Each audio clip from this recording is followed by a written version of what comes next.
म्हणजे पैशावर अण्णाभाऊंनी प्रेम केलं नाही. मी तर असं म्हणून की अण्णाभाऊ कोण होते? माझ्या दृष्टिकोनातून अण्णाभाऊ म्हणजे आधुनिक बुद्ध होते. बघा, आधुनिक बुद्ध पण, कारण अण्णाभाऊंनी वाटेगाव सोडलं, जसं बुद्धानं नाथद्वारा सोडला, तसं खातं पितं घर होतं, आई वडील सर्व काही संपन्न होतं, घर होतं सगळं काही. अण्णाभाऊंना एक मुलगा होता मधुकर नावाचा, काहीही कमी नव्हता आणि तिच्यावर प्रेम करावा अशी अण्णाभाऊंची पत्नी कोंडाबाई अर्थात मैना अशी सुंदर पत्नी होती, जीव लावणारी पत्नी होती. पण हे सगळं अण्णाभाऊंनी का सोडलं? तर जगाच्या कल्याणासाठी. आणि आमचा अजय यातून काय गातो, वेणी माळांच्या यातून आहे आणि आम्ही ऐकतो. त्यानंतर पुण्यामध्ये एक लेखक आहे, नाव सांगू का? सांगतो. वी.दा. पिंगळे नावाचे लेखक, त्यांनी लोकशाहीर अण्णाभाऊ नावाचं पुस्तक लिहिलेले, आता बाहेर उपलब्ध. पण आता त्यामध्ये तो उल्लेख नाही. त्यांच्या 4 आवृत्त्या झालेल्या आहेत, ही 5वी आवृत्ती. तर त्या पहिल्या 4 आवृत्तीमध्ये त्यांनी असं लिहिलेले की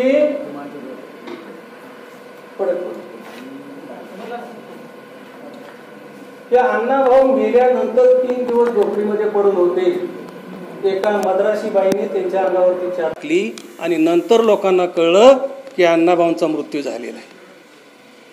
हे चुकीचं आहे. अण्णाभाऊंचा मृत्यू झोपडपट्टीत झालेला नाही. अण्णाभाऊंना गोरेगावला सरकारने एक खोली दिलेली होती, तिथं त्यांचा मृत्यू झालेला आहे. यांनी ते चुकीचं मांडलं. आणि कुठं फ्लॅट दिलेला आहे ना, फ्लॅट दिलेला आहे, फ्लॅट दिलेला आहे गोरेगावमध्ये. आणि तिथं अण्णाभाऊ 105 दिवस राहिलेले, तिथं त्यांचा मृत्यू झालेला आहे. आणि गोरेगावच्या स्मशानभूमीमध्ये त्यांचा अंत्यविधी झालेला आहे. मराठामध्ये ही बातमी आलेली आहे ना, म्हणजे माझ्याकडे सुद्धा ते कात्र नाही. मराठामध्ये ही बातमी आलेली आहे. अंत्यविधीला कोणकोणते लोक तिथं हजर होते हे सगळं आहे. मग हे सर्व आज उपलब्ध असताना तुम्ही चुकीचं का मांडता? आम्ही वी.दा. पिंगळ्यांना कधी विचारलं आहे का? काही नाही, कुणीच विचारलेलं नाही. का विचारलं नाही काय कळत नाही. मीच त्यांना फोन करून सांगितलं की 4 आवृत्त्या झाले, ठीक आहे, पुढच्या आवृत्तीमध्ये हे येऊन देऊ नका, म्हणून त्यांनी आता काढून टाकलेले. नाही तर त्या अजूनही पुढं कंटिन्यू राहिला असतं. त्यानंतर मोठमोठे या ठिकाणी समीक्षक झालेले आहेत आपले मराठी समीक्षक. त्यामधले आता नावासहित सांगतो, नरहर कुरुंदकर यांनी धार आणि काठ या नावाचा समीक्षात्मक ग्रंथ लिहिलेला आहे. 1950 पासून पुढच्या ज्या कादंबऱ्या आहेत त्या कादंबऱ्याचा आढावा घेणारं हे पुस्तक आहे. पण या पुस्तकामध्ये चुकून सुद्धा एकाही अण्णाभाऊंच्या कादंबरीचा उल्लेख नाही. का नाही?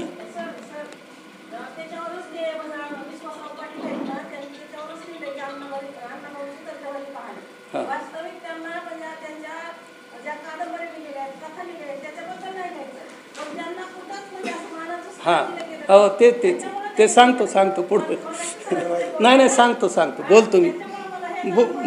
हां.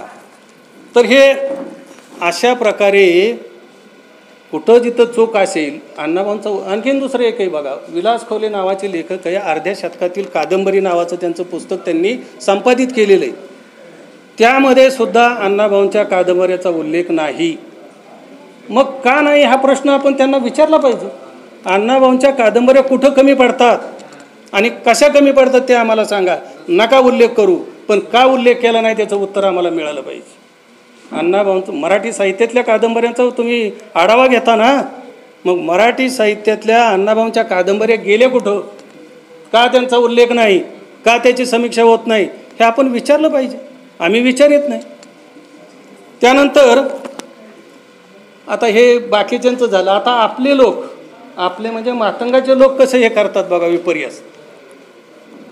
जयवंत लोखंडे त्यांनी फेसबुकला एक पोस्ट टाकलेली होती की फकीरा कादंबरीची पहिली प्रत उपलब्ध होईल का? त्यांचा प्रश्न असा आहे, होईल का? होय म्हणा, नाही तर नाही म्हणा, बाकीचं काही लिहायची गरज नाही. पण आपल्यातल्या एका जणानं असं तिथं पोस्ट केली की अण्णाभाऊंनी पहिली प्रत, फकीराची पहिली प्रत जी आहे ती त्यांच्या मातोश्रीला म्हणजे वालोबाईला अर्पण केलेली, असं आपल्यातल्या एकानं हे लिहिलं. आता पहिली प्रत वालोबाईला अर्पण केली का? आता पहिली प्रत कुठं शोधायची? पहिली प्रत जी आहे ते वावी भट यांच्या प्रकाशनानं ती प्रकाशित केलेली होती. दुसरी जी आहे ती पुण्यातील सुरेश एजन्सी त्यांनी दुसरी प्रत 1961 साली प्रकाशित केलेली. पण 1961 सालीसुद्धा जी अर्पणपत्रिका आहे ते डॉक्टर बाबासाहेब आंबेडकर यांच्या झुंजार लेखणीला अशीच आहे. म्हणजे त्यावेळी अण्णाभाऊ होते. जर अण्णाभाऊने आपल्या मातोश्रीला ही फकीरा कादंबरी अर्पण केलेली असती तर त्यांनी दुसऱ्या प्रतीच्या वेळी हे केलं असतं ना, आवृत्तीच्या वेळी, की हे चुकीचं लिहिलं आहे, हे खोडून टाका. पण आपल्यातली माणसं कारण नसताना आपल्यामध्येच गोंधळ निर्माण करून देतात, आपल्यामध्येच भांडण करतात. म्हणजे बघा आता ही आझादी झुटी देश की जनता भुकी अशी घोषणा देत अण्णाभाऊंनी मोर्चा काढला की नाही याच्यावर वाद सुरू झालेला आहे. आणि त्याच्यावर आता इकडचे लेख लिहितात, तिकडचे लेख लिहितात. मला असं म्हणायचं आहे, तुम्ही आपापसात भांडण्यापेक्षा भागवताना उत्तर द्या ना. त्यावेळी तुमची प्रतिभा कुठं गेली होती? त्यावेळी तुम्ही का नाही हे केलं? त्यानंतर अण्णाभाऊ जसं आता मगाशी मला वाटतं पाटणकरांनीच उल्लेख केलेला होता की अण्णाभाऊ हे दलित साहित्याचे जनक आहेत. खरंच आहेत. कारण 1954 साली विठुमार नावाची कथा पहिल्यांदा अण्णाभाऊनेच लिहिलेली. म्हणजे अजून दलित साहित्याला सुरुवातसुद्धा झालेली नव्हती. आणि याच्याही अगोदर 1855 साली मुक्ताईनं जो निबंध लिहिलेला आहे, महारामांच्या दुःखाचा जो काही निबंध लिहिलेला आहे तो तर खरंच दलित साहित्याचा हुंकारच आहे. पण तरीसुद्धा आपलेच बांधव दलित साहित्य संमेलनामध्ये मुक्ता साळवेचा उल्लेख करीत नाहीत, अण्णाभाऊंचा सुद्धा करीत नाहीत. का असं? काय चुकलं का यांचं? करीत नाहीत उल्लेख. म्हणजे जनकत्व तर नाहीच, पण उल्लेखसुद्धा करीत नाहीत. ही सुद्धा अतिशय चुकीची अशी गोष्ट आहे. दुसरी अतिशय महत्त्वाची गोष्ट अशी पहा, आता इथं बरेचसे प्राध्यापक आहेत म्हणून मुद्दाम सांगतोय मी की अण्णाभाऊ दलित साहित्याचे जनक. आता त्यांनी ते जनकत्व देवो आता न देवो, अण्णाभाऊ काही जातपात मानणारे नव्हते, देवधर्म मानणारे नव्हते, त्यामुळे तो भाग आपण थोडासा बाजूला ठेवू. परंतु अण्णाभाऊ हे महानगरीय साहित्याचे जनक होते, हे आपण आता ठासून सांगावं लागेल. आमचे समीक्षक महानगरीय साहित्याचे जनक भावपाद्यांना म्हणतात. अहो, भावपाद्यांचं साहित्य नंतर आलं. आमच्या अण्णाभाऊंनी चंदन कादंबरी 1962 सालीच लिहिलेली, नरसय्या कामाटी 1957 सालीच कथा लिहिलेली, स्मशानातील सोनं त्याच्याही अगोदर लिहिलेलं आहे. म्हणजे यांच्या अगोदर सुरुवात केली महानगरातलं साहित्य लिहिण्याचं अण्णाभाऊंनी सुरुवात केली. पण तरीसुद्धा त्याचं जनकत्व मराठीतले समीक्षक अण्णाभाऊंना देत नाही. म्हणून आपण ठासून सांगावं लागेल की अण्णाभाऊ हेच महानगरीय साहित्याचे जनक आहेत. म्हणजे अशा काही गोष्टी ज्या आहेत त्या गोष्टींबद्दल आपण थोडंसं सावधगिरीनं हे केलं पाहिजे. दुसरी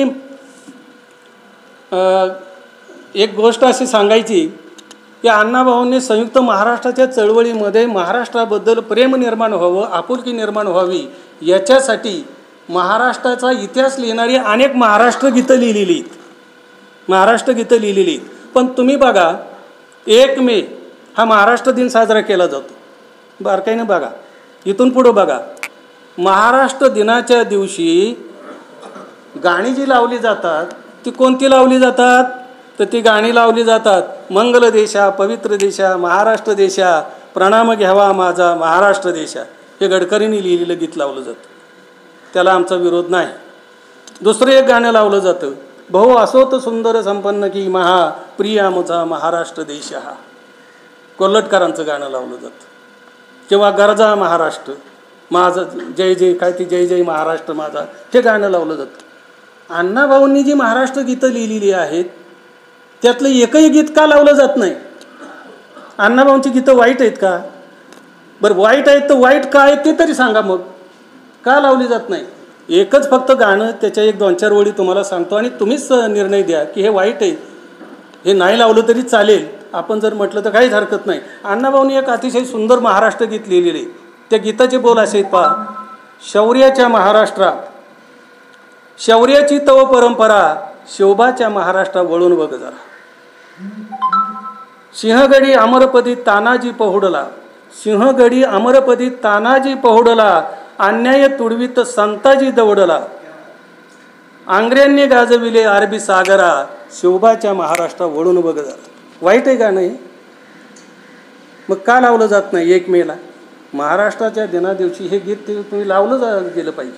दुसरी गोष्ट अशी की हे बहु असोत सुंदर संपन्न की महा, हे आत्ताच्या अभ्यासक्रमामध्ये 12वीच्या पुस्तकामध्ये हे गाणं आहे अभ्यासाला, कविता म्हणून अभ्यासाला आहे. अहो त्याच्यापेक्षा अण्णाभाऊंचं महाराष्ट्र गीत द्या ना. तुम्हाला हे द्यायचं ते हेही द्या, पण त्याचबरोबर अण्णाभाऊंनी जी महाराष्ट्र गीतं लिहिलेली त्यातलं एक तरी गीत द्या ना. त्या निमित्तानं संयुक्त महाराष्ट्राच्या चळवळीचा इतिहास मुलांना सांगता येईल ना. आमच्या मुलांना कळत नाही महाराष्ट्र दिन का साजरा करायचा. आणि दुर्दैवाची गोष्ट अशी शिक्षकांनाही सांगता येत नाही की काय आहे महाराष्ट्र दिन, काय काय कळत नाही. आणि म्हणून अशा हे ज्या काही अण्णाभाऊंच्या गोष्टी आहेत ह्या ज्या काही बाजूला ठेवलेल्या आहेत कारण नसताना, कदाचित त्याचा विपर्यास असेल, त्यांच्याबद्दल काही गैरसमज असेल, तर हा सगळा गैरसमज काढण्याचं काम आपण केलं पाहिजे. ही आपली जबाबदारी, त्यांची नाही. ते आपल्याबद्दल चांगलं मानणारच नाही. त्यांच्या मनात आपल्याबद्दल एवढी आस्था असायचं काही कारणच नाही. कारण इथल्या जाती व्यवस्थेनं अण्णाभाऊंना नाकारलेलंच होतं, हे आपण मान्यच केलं पाहिजे. आणि म्हणून आपली जबाबदारी आहे, आपण ते हे केलं पाहिजे. अण्णाभाऊंनीच आपल्याला सांगितलेलं आहे चीडबेकीची गरज एकीची, आपण सगळ्यांनी एकजूट केली पाहिजे आणि एकजुटीनं लढण्याचा प्रयत्न केला पाहिजे. जोपर्यंत आमच्यामध्ये एकजूट होत नाही तोपर्यंत आम्ही काय करणार नाही. मगाशी कोणतरी बोललं की पुण्यामधली माणसं कमी आहेत. अहो दुर्दैवाची गोष्ट आहे की पुण्यामध्ये शाहू फुले आंबेडकर विचारासाठी जो कार्यक्रम केला जातो त्या कार्यक्रमात पुण्यातल्या कोणत्या माणसांना बोलवायचं? बरोबर का अंक? कुणाला बोलवायचं? शाहू फुले आंबेडकराची विचाराची माणसं पुण्यात राहिलेली नाहीत. त्या आपल्यातच बसतील, आपलंच तिकडं जाऊन सांगतील. आपलीच माणसं हे करायला लागलेली. अण्णाभाऊंना बदनाम करण्याचं काम तेच करायला लागलेत. आता तुम्ही काही जाहिराती बघितली असतील, अण्णाभाऊंचे फोटो टिळक, आगरकर, सावरकर यांच्या रांगेत दाखवले जातात. काय चाललंय हे? का दाखवायचा यांच्या रांगेमध्ये फोटो? यांची ने अण्णाभाऊंची कुठं बरोबरी होते, पण तरी सुद्धा आपण सहन करतोय. यापुढे हे सहन करून चालणार नाही.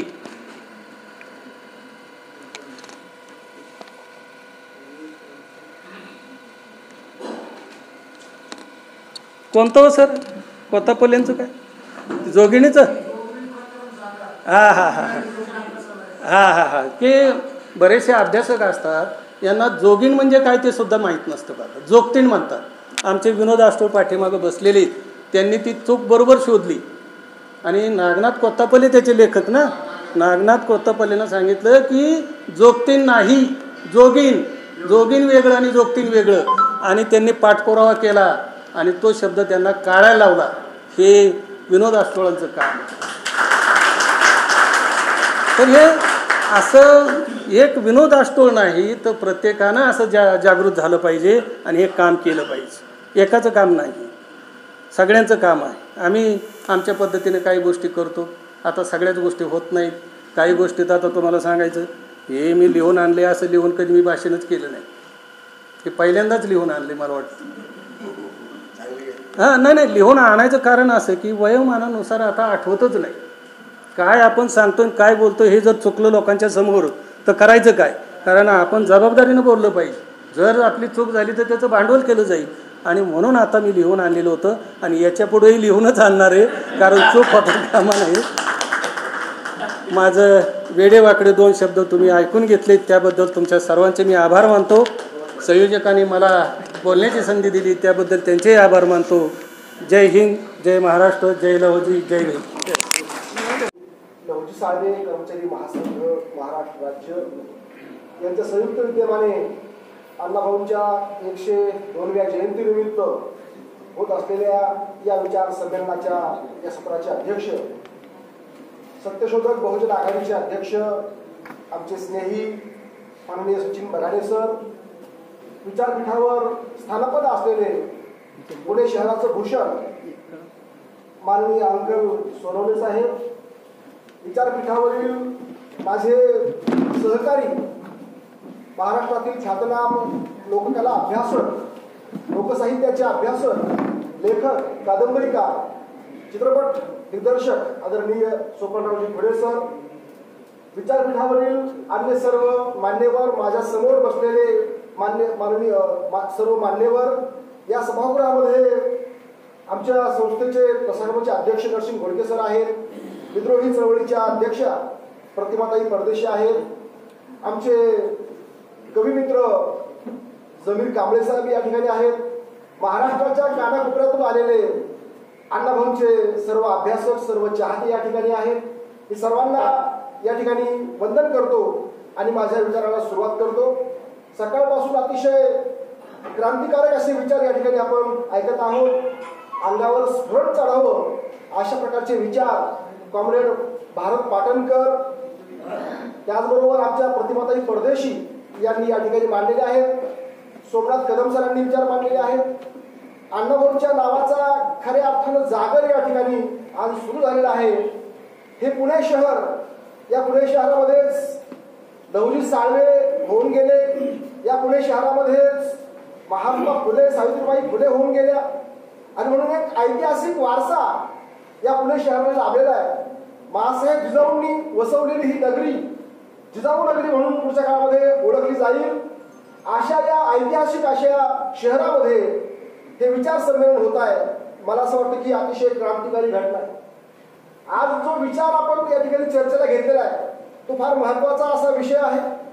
अण्णाभाऊंचं साहित्य, त्यातील वास्तव आणि त्याचा केला जाणारा विपर्यास.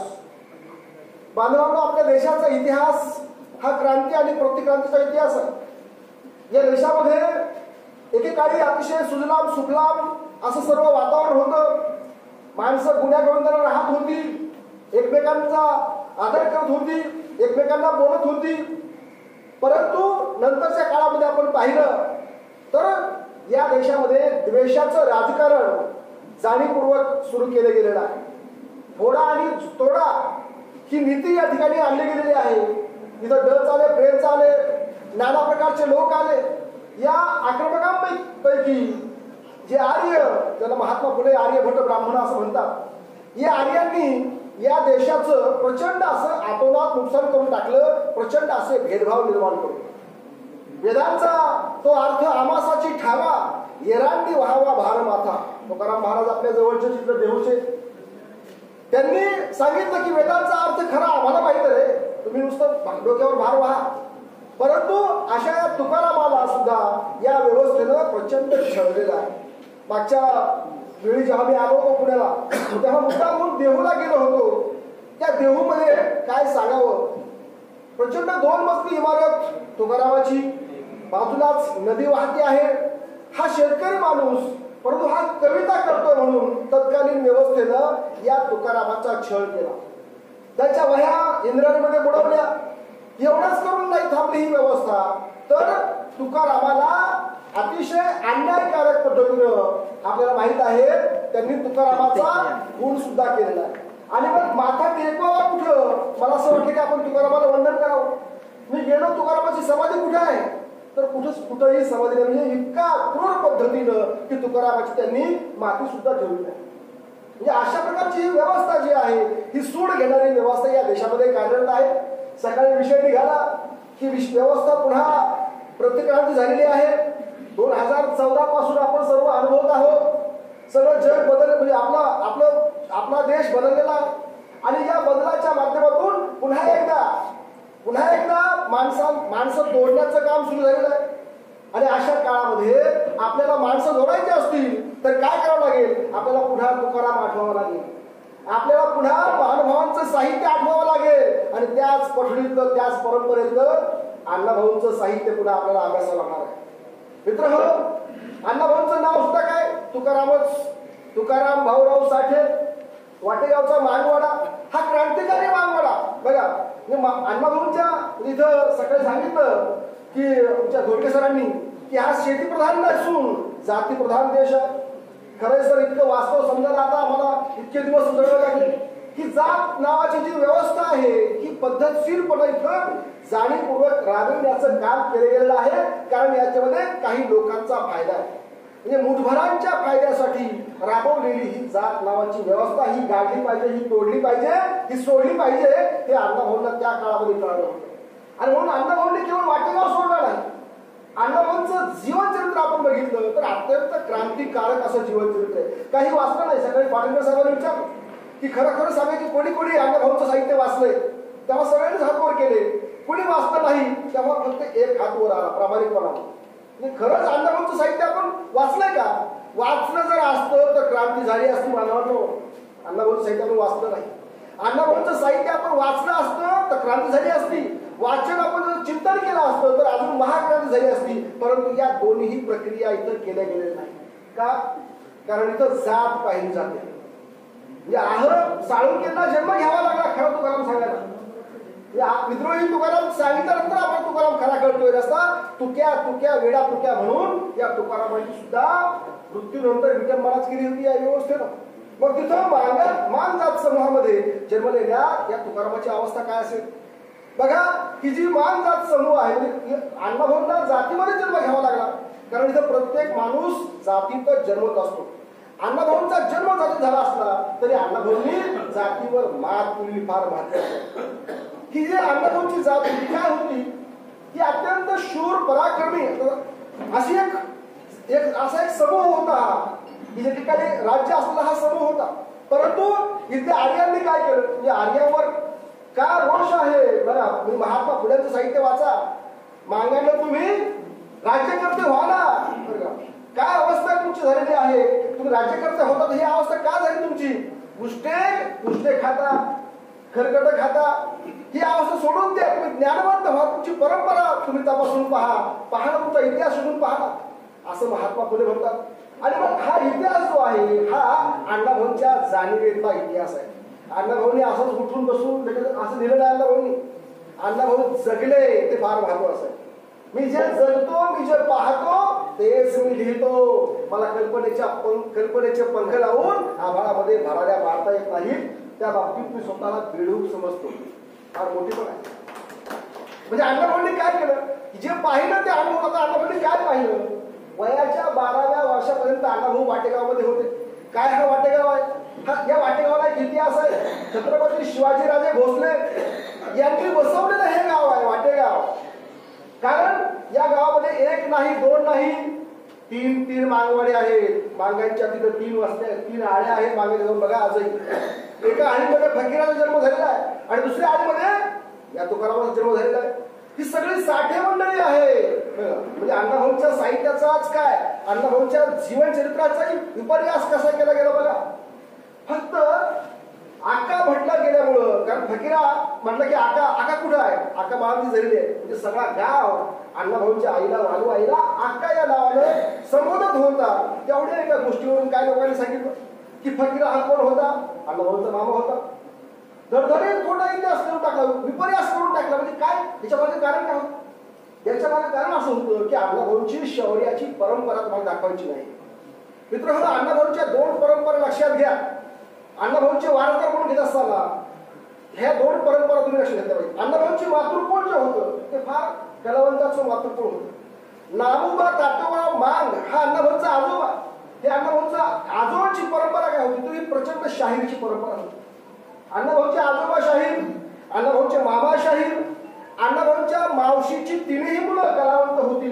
ती सुमनराज नावाच्या चित्रपटाचा संगीतामध्ये बासरी वादक म्हणून प्रसिद्ध होता. म्हणजे अण्णाभाऊंना कलेचा जो वारसा आहे तो आपल्या मातृकुळाकडून लाभलेला आहे. अण्णाभाऊंचं आईकडचं कुटुंब हे कलावंताचं कुटुंब आहे आणि वडिलांकडचं कुटुंब जे आहे हे शौर्याची परंपरा जपणार असा हा वारसा हा फकीराचा.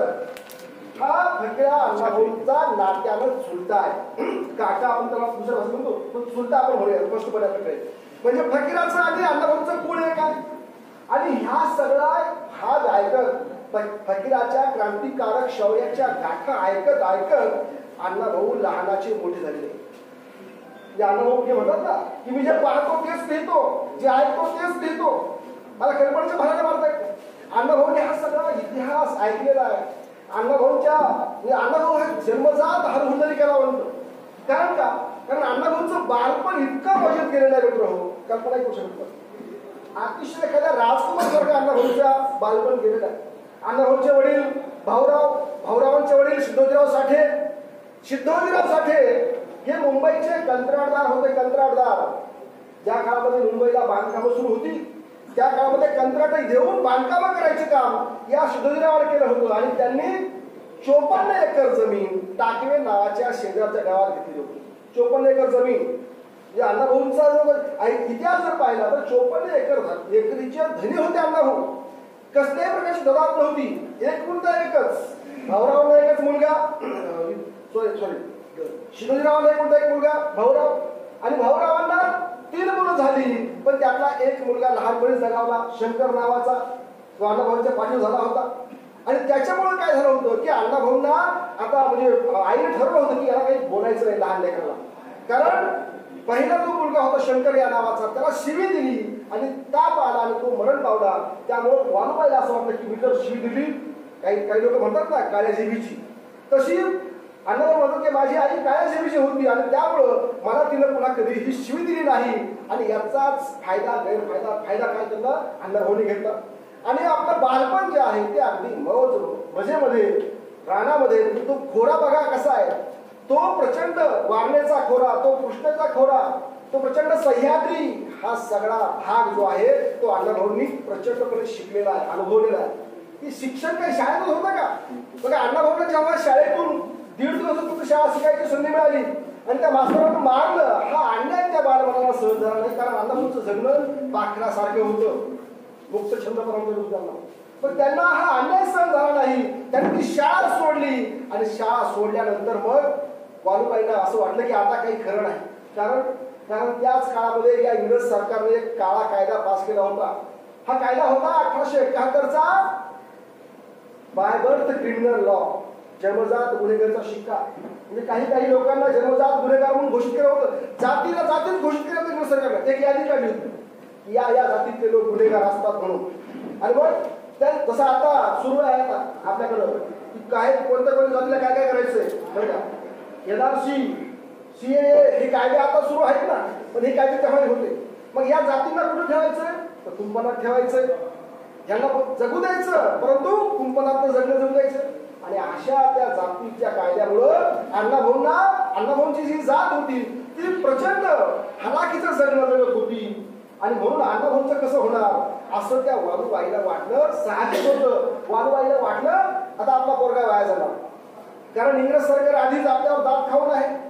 दिसला मांग की घात जेलमध्ये, तो मांग आहे. अण्णाभाऊ लिहितात बघा, म्हणजे अण्णाभाऊंचे समकालीन शाहीर विठ्ठल उमप, अण्णाभाऊंचे पाहुणे नातेवाईकच, उमप लिहितात की अण्णाभाऊंच्या घरी मी गेलो आणि अण्णाभाऊंना म्हणालो की अण्णाभाऊ तुम्ही इथं का राहता? अहो इथं दादरला चला, तुम्हाला सरकारनं घर दिलंय, त्या घरात जाऊन लिहा काय मस्त पलंग, काय गादी, काय असं सगळं टेबल, आणि असं तुम्ही लिहिलं पाहिजे.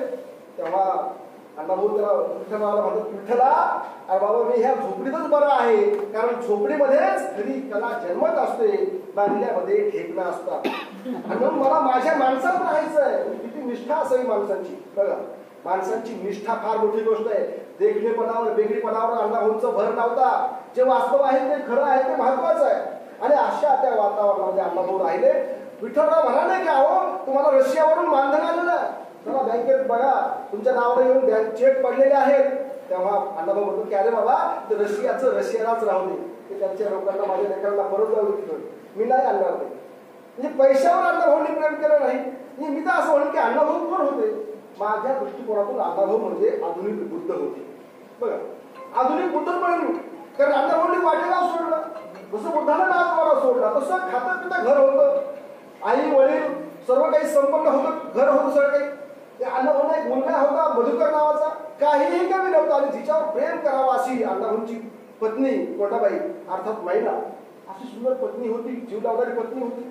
पण हे सगळं अण्णाभाऊंनी का सोडलं तर जगाच्या कल्याणासाठी. अण्णाभाऊंनी जे वाटेगाव सोडलं ते पुन्हा वाटेगाव त्यांनी जवळ केलं नाही. कारण अण्णाभाऊंना विशाल जग दिसलं होतं. अण्णाभाऊंच्या आयुष्यातले 3 टप्पे फार महत्वाचे आहेत. अण्णाभाऊंनी प्रथमतः आपलं जग सगळं मोकळ्या डोळ्यांनी, खुल्या डोळ्यांनी पाहून घेतलं. जगातल्या प्राण्यांचं जग पाहिलं, निसर्गाचं वागणं पाहिलं. निसर्ग पाहिला, कला पाहिला, लोककला पाहिल्या, लोकांचा अभ्यास केला, तमाशांच्या माध्यमातून लोकांना समजून घेतलं, आपलं जग समजून घेतलं, मोठ्या बुजुर्ग माणसांकडून आपला इतिहास समजून घेतला. आणि शिवाजी राजाने तलवार दिली मला. फकीरा म्हणतो ना, फकीरा कादंबरीमध्ये आपल्याला संवाद आहे की फकीरा जेव्हा पकडला, फकीरा जेव्हा सरेंडर होतो या व्यवस्थेपुढे, कारण आपलं सगळं खानदान लावलेलं बांधलंय, गाव लावलेलं बांधलंय, म्हणून फकीरा स्वतःहून समर्पण करतो. तेव्हा तो विचारतो की तुला काय हवंय. तेव्हा तो म्हणतो की तेवढी ती तलवार मला द्या की तुम्हाला मी आत्ताच खाली टाकली. ती तलवार मला द्या, कारण ती तलवार छत्रपती शिवाजी राजाने माझ्या पूर्वजांना दिलेली आहे. ती तलवार आम्ही आजही पुजतो, ती तलवार आम्हाला द्या. आणि तो घोडा त्या गबड्यावर बसून माझा बाप त्या गावाच्या विरुद्ध गावासाठी मेला, गावासाठी कटून गेला.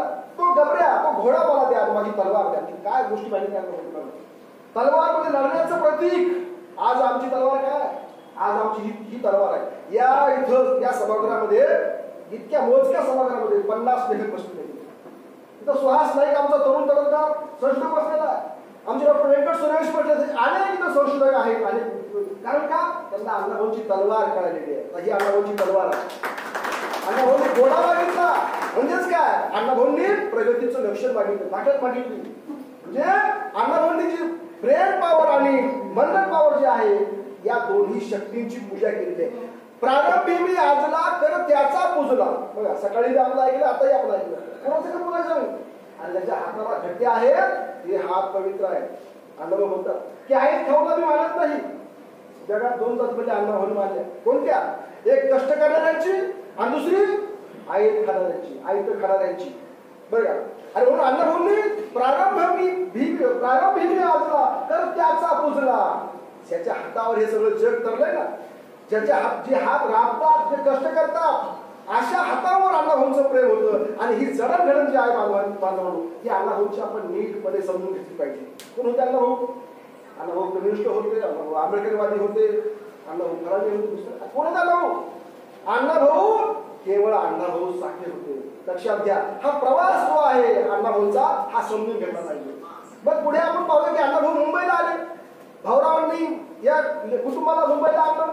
वाटेगाव ते पुणे व्हाया सातारा पायी प्रवास केला. पुण्यामध्ये आल्यानंतर रेल्वे स्टेशनवर थांबल्यानंतर हेरलं कुटुंब कुठेतरी त्या दलाला की अरे हे म्हणजे गुन्हेगार जातीचं कुटुंब आहे, या उचला. आणि त्या कुटुंबाची रवानगी कुठे गेली? कल्याण जवळच्या डोंगर फोडण्याच्या त्या ताराच्या कुंपणामध्ये. जसं सीए आता आहे ना कायदा, तशा प्रकारचे घर बांधून दिलेले होते, तशा प्रकारची कुंपण घातलेली होती. आणि तिथं जाऊन दाबण्याचं काम. बालपणीच अण्णाभाऊंना त्या तुरुंगाचा अनुभव घेतला, जातीचा अनुभव आहे. म्हणजे अण्णाभाऊंना जातीचाही अनुभव आहे आणि वर्गाचाही अनुभव आहे. त्यांनी पाहिलं उघड डोळ्यांनी की कितीही माणसं तिथं, अनेक प्रकारची माणसं त्या ठिकाणी.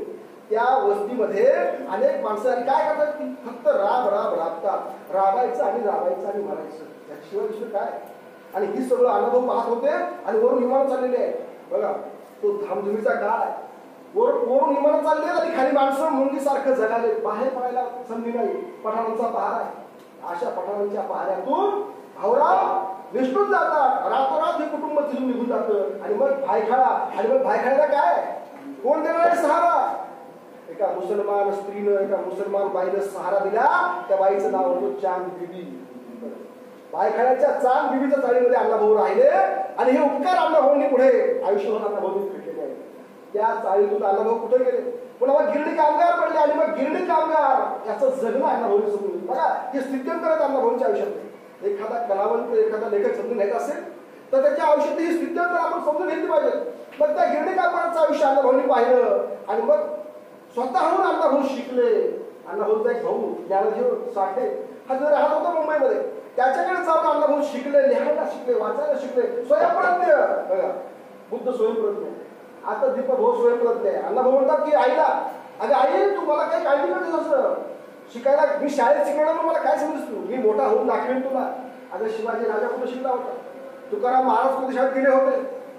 अण्णाभाऊंचे युक्तिवाद असे होते, बिनतोड युक्तिवाद अण्णाभाऊ करत आणि जे बोलत ते करून टाकले. आणि अण्णाभाऊ स्वतः शिक्षण घेतलं अण्णाभाऊंनी. आणि अण्णाभाऊ कम्युनिस्ट होते का? होय, अण्णाभाऊ कम्युनिस्ट होते. कारण होल्डर कम्युनिस्ट होते. त्या पक्षानं अण्णाभाऊंना काय दिलं?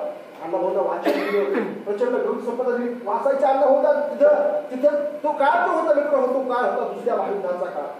ज्या काळामध्ये रशियन फौजा आहेत म्हणून दोस्त राष्ट्र विरुद्ध मित्र राष्ट्र लढाई सुरू आहे आणि अशा तो सगळी वर्णनं जी आहेत ती त्या ठिकाणी त्या वर्गामध्ये अण्णाभाऊ रेडिओवरून ऐकत आहे.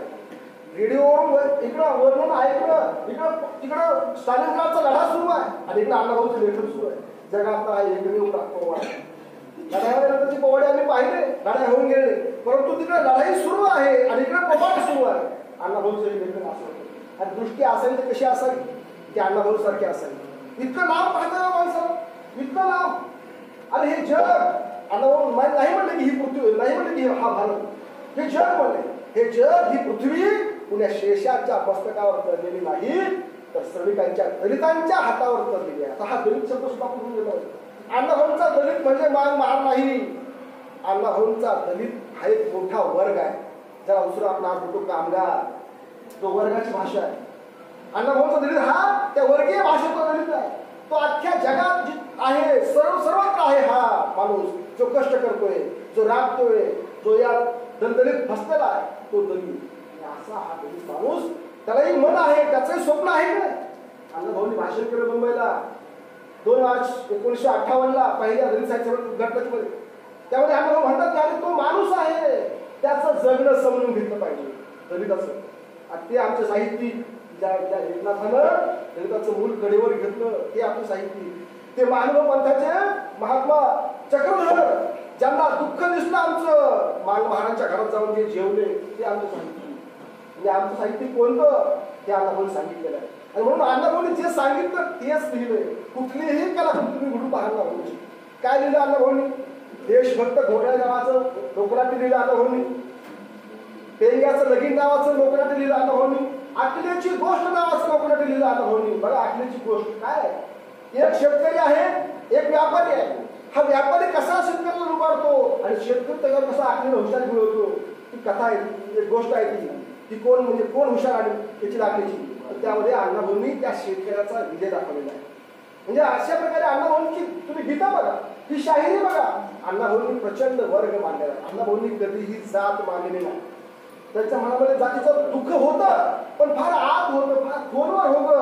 आणि या जातीमुळे माझी 54 एकर जमीन माझ्या आजोबांची कमवलेली गेली. काय गुन्हा होता माझ्या आजोबांचा? ती फक्त मान म्हणून या व्यवस्थेनं हिरावून घेतली केवळ जात म्हणून. मला 3 महिने त्या तुरुंगात राहावं लागलं. कशामुळं? जात म्हणून. हे सगळे अनुभव अण्णाभाऊंच्या नेहमीमध्ये होते. पण तरी अण्णाभाऊंचं दुःख दाखवलं का? नाही दाखवलं. अण्णाभाऊंनी आपलं दुःख नाही दाखवलं, जगाचं दुःख पाहिलं अण्णाभाऊंनी. माझं दुःख तर काहीच नाही हो, पण जगाचं दुःख फार मोठं आहे. हे जगाचं दुःख मिटलं पाहिजे यासाठी अण्णाभाऊंनी आपला लढा दिलेला आहे, आपलं साहित्य लिहिलेलं आहे. अण्णाभाऊंचा पहिली कादंबरी आपण बघितली तर वारणेच्या खोऱ्या, हिंदूराव आणि मंगला यांची प्रेम कहाणी नाही ती. स्वातंत्र्यासाठी लढणारा हिंदूराव आणि स्वातंत्र्य आणि प्रेम काय श्रेष्ठ आहे? स्वातंत्र्य श्रेष्ठ आहे. दोघंही आत्मबलिदान करतात. हिंदूराव आणि मंगला ही कादंबरी आहे वारणेच्या खोऱ्या. दुसरी कादंबरी अण्णाभाऊंची वारणेचा वाघ नावाची कादंबरी बघा तुम्ही. सत्तू भोसला मराठा जात समूहातला एक नायक उभा केला अण्णाभाऊंनी. तो मराठा नायक जो एका महाराणीसाठी आपल्या जात बांधवावर हात उचलतो, त्याला मारून टाकतो आणि पुन्हा जेल पत्करतो, तो सत्तू भोसला, तो आमचा आहे. अण्णाभाऊंनी अशा प्रकारचे बंडखोर नायक उभे केलेले. अण्णाभाऊंच्या नायिका बघा चित्रा. अण्णाभाऊ म्हणतात की माझ्या अगोदर माझी चित्रा रशियामध्ये पोहोचली होती. चित्रा या कादंबरीचं पहिल्यांदा रशिया भाषण झालं. अण्णाभाऊंचं वाचन हे बहुभाषिक होतं. कारण कम्युनिस्ट पक्ष या पक्षाची मासिकं यायची, या पक्षाचे विचार यायचे आणि त्याचं वाचन अण्णाभाऊ करायचे. प्रचंड वाचन होतं अण्णाभाऊंचं. सगळ्या भाषातलं साहित्य अण्णाभाऊंनी वाचलं आणि म्हणून जगातल्या 27 भाषामध्ये अण्णाभाऊंचं साहित्य काय केलं? कारण एक विचार होता. अण्णाभाऊंच्या साहित्यामागे विचार होता म्हणून जगातल्या 27 भाषामध्ये ते अण्णाभाऊंचं साहित्य गेलं. अण्णाभाऊंनी पोवाडे लिहिले, अण्णाभाऊंनी लावण्या लिहिल्या, अण्णाभाऊंनी लोकशाहीने लिहिली. किती म्हणावं तेवढं कमी आहे. म्हणजे अनेक आता डॉक्टरेट झालेले आहेत. सकाळी पाटणकरांनी फार सांगितलं आपल्याला. पाटणकर म्हणले की मी समाधानी नाही, अण्णाभाऊंच्या साहित्याचा अभ्यास अजून होणं बाकी आहे. ज्यांना आम्ही फार गौरव ठीक आहे, त्यांनी पहिली PhD केली, पण त्यांच्याही साहित्यामध्ये काय उणीव आहेत पाटणकरांनी सांगितलं. पाटणकरांचं गाव कासेगाव आणि वाटेगाव हे शिवाशिवाचं गाव आहे. बघा हा सगळा इतिहास त्यांनी ऐकलेला आहे, त्यांनी डोळ्यापुढे आपल्याला मांडलेला आहे सगळं. म्हणजे अण्णाभाऊंचं साहित्य समजून घ्यायचं असेल काय लागेल, ही साधी गोष्ट नाही. आम्हाला 10 जन्म घ्यावे लागतील तेव्हा अण्णाभाऊंचं साहित्य फार मोठं साहित्य आहे. अण्णाभाऊंनी शाहिरी लिहिली, लोकनाट्य लिहिली, आता सर त्याच्यावर बोलतील, पुढे सरांचा अभ्यास आहे. अण्णाभाऊंच्या साहित्याचं तत्व काय होतं, तर क्रांतिकारकता. आणि विपर्यास काय चालला आता, मला थोडंसं बोलायचं फार कमी वेळ. विपर्यास काय चालला अण्णाभाऊंच्या साहित्याचा, अण्णाभाऊंच्या साहित्याचा विपर्यास आज जोरदारपणाने सुरू झालेला आहे. कशामुळं, कारण काही लोकांना अण्णाभाऊंना हिरावून घ्यायचंय. अण्णाभाऊंना सकाळी कॉमेंट म्हणाले की अण्णाभाऊ एवढे लहान आहेत का, कोणी येऊन त्यांना घेऊन जाईल, पळून जाईल.